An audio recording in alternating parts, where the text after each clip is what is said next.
Hey everybody, Matt here for Imagine Then Make. Thanks for stopping by.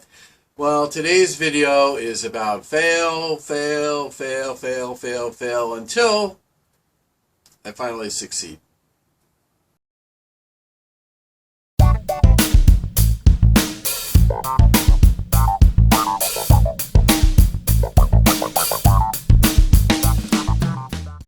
So here's the challenge. Maybe some of you, by watching my videos in the past, have kind of guessed that on the side I like to try and do some scrapping.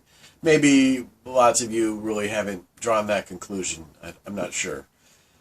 But the reason I got into it, the short version of the long story, is that in my community I kind of got sick and tired of people throwing away stuff only to end up in a landfill when a portion of that stuff could at least be disassembled and some of the pieces be recycled. So that's kind of how I got started. I did microwave ovens. I still do microwave ovens, vacuum cleaners, small electrical appliances. Then when people throw away pieces of furniture that have bits of steel on them and so on, I kind of recover the steel and recycle that. Okay, so a long time ago, many videos ago, you may have seen me taking some tires off of some steel rims. Now they were, I think, light truck tires, so they were kind of bigger than the standard automobile tires, but they were on steel rims, and the objective was to remove the tire, figure out how to break the bead so I could remove the tire, and then scrap the rim, so at least I'd be kind of fulfilling my intention of having less stuff end up in the landfill. Okay, so I did succeed at removing those tires from the steel rims using a floor jack, some 2x4s, a ratchet strap, a bungee cord, big long pry bars, and a lot of effort, sort of sweat equity poured into these scrapped rims. And after I got done just doing 2 rims, I swore I would never ever do it again because it was just so much work, took up so much time. And there's so many other things I'm interested in. But then fast forward, I don't know, a year or something, and someone in my community threw away these aluminum rims with these low profile tires. And I thought, okay, well, aluminum's worth a lot more at the scrapyard than just plain old steel, so let me try again. So I tried using the same method as I did with the steel rims with the bigger tires. That is, using the floor jack, the 2x4s, ratchet strap, and so on. And these tires, because they're low profile tires, I'm surmising I just couldn't get that method to work. And I kind of gave up on that pretty easily because I was remembering the nightmare of trying to do it the first time with even larger tires. And I figured with smaller tires, lower profile tires, it's going to be even more of a nightmare. So I needed to come up with a different way. Well, I tried a whole bunch of things, all off camera, unfortunately, and none of those methods worked. So I got frustrated enough until I took a battery-powered Sawzall and just went around the sidewall of the tire, at least to get the main bit of the tire off the rim. And of course that leaves a good bit of the bead of the tire still on the rim. So then the challenge was to try and figure out how to separate the bead from the rim. And I tried a whole bunch of things, and all of those led to just more frustration. Then I decided, okay, maybe I could saw away part of the aluminum rim and at least scrap that. So at least I'm fulfilling at least part of my intention. And so then I went back to the Sawzall and cut through a couple of the spokes here, and that actually worked. I went through a whole bunch of blades and chewed up a lot of time, and I decided, okay, this is not very time effective, not very good use of my time. So, and I guess it could be argued that any of this is not a very good use of my time. But anyway, I persevered, and I kind of abandoned the idea of cutting through the spokes because I just thought it would take too long. So then I was back to the heart of the problem, and that is trying to remove the remaining part of the tire, that is the bead, from the rim so I could scrap the entire rim. So I've tried a whole bunch of things, you know, silly things like trying wood chisel, and I tried using the Sawzall again to get closer to the rim, and none of that really worked very well, if at all. So now I'm to the point where I'm using this oscillating multifunction tool. It's a lot of syllables to describe a tool that has a rather fine-toothed blade on it. These blades come in all different shapes and sizes if you're not familiar. And how this tool works is when you turn it on, and it is kind of loud, it vibrates this blade. Let me turn it on again in case that was off camera. It oscillates this blade back and forth at a very small distance at a pretty high frequency, and it creates this sawing action on this blade. And you can see that the blade is not real sharp. Now, this blade I've had for quite a while, and I've cut through all sorts of stuff with it. This blade is designed to cut either wood or metal. I'm not doing either. I'm trying to cut through rubber. So that's kind of interesting. So this blade has received some abuse, and you can see that, you know, my fingers aren't at risk of being cut here, at least while the saw is turned off. The blade's just not that sharp. So this is what I'm up to, trying to use this tool to remove the rest of the bead from this rim so I can scrap the rim.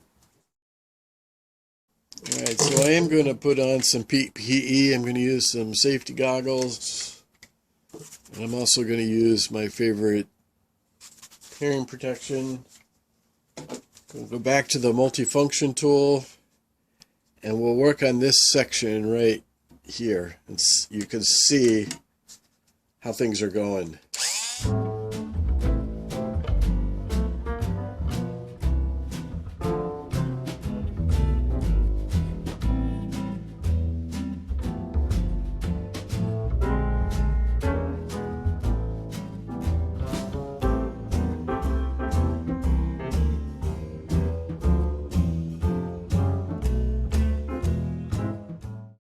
Okay, so that gives you kind of a flavor of how slow this process is. And you can see I've run into the steel bands for the tire, so I'm going to have to figure out how to cut those, because I don't think my multifunction oscillating multi-tool blade is going to cut them. It hits them and it vibrates them, but it doesn't actually cut them. You can see it. I don't know if you can see, but they've kind of gotten scratched, but they're not cut. Primitive Pete style, using a screwdriver as a pry bar.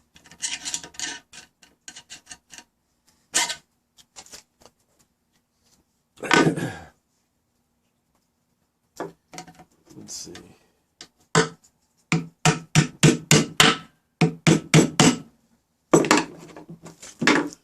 Alright, so I think you can see that.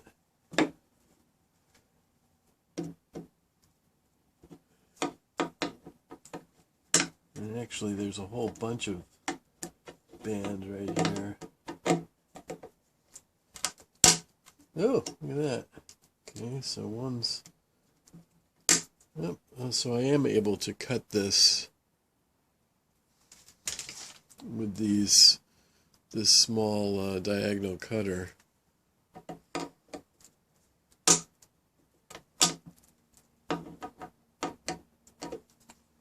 Now, just for fun, I have these larger, this is a bolt cutter.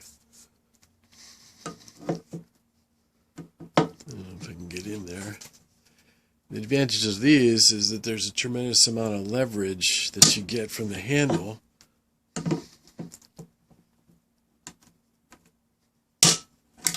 Oh, look at that.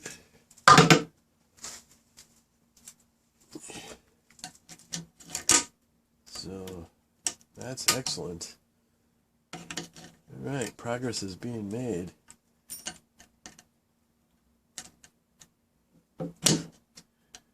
Alright, so I'm going to continue along that line, trying to cut away these steel bands and use the oscillating tool to try and strip away the rest of the material on at least this part of the rim, and then I'll be back.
So wow, am I surprised. What I learned here is that after I cut through all these metal wires, the bead of the tire came right off.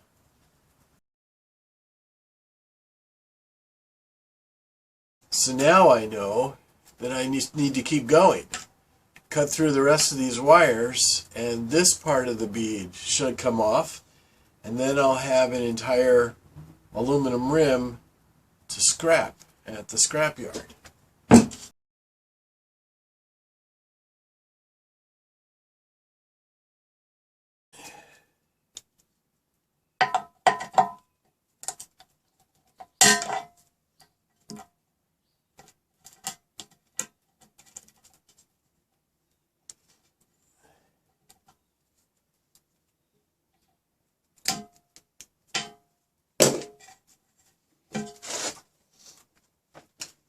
All right, finally, success on the second side.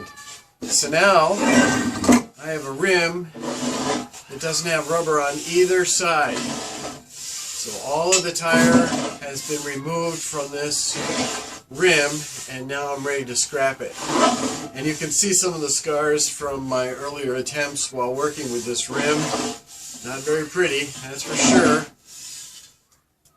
But thankfully, I stuck with it and finally had success. That's why the name of this video is Fail, Fail, Fail, Fail, Fail, until finally success. I don't give up very easily. This was a really good example of not giving up, and I'm really glad I didn't.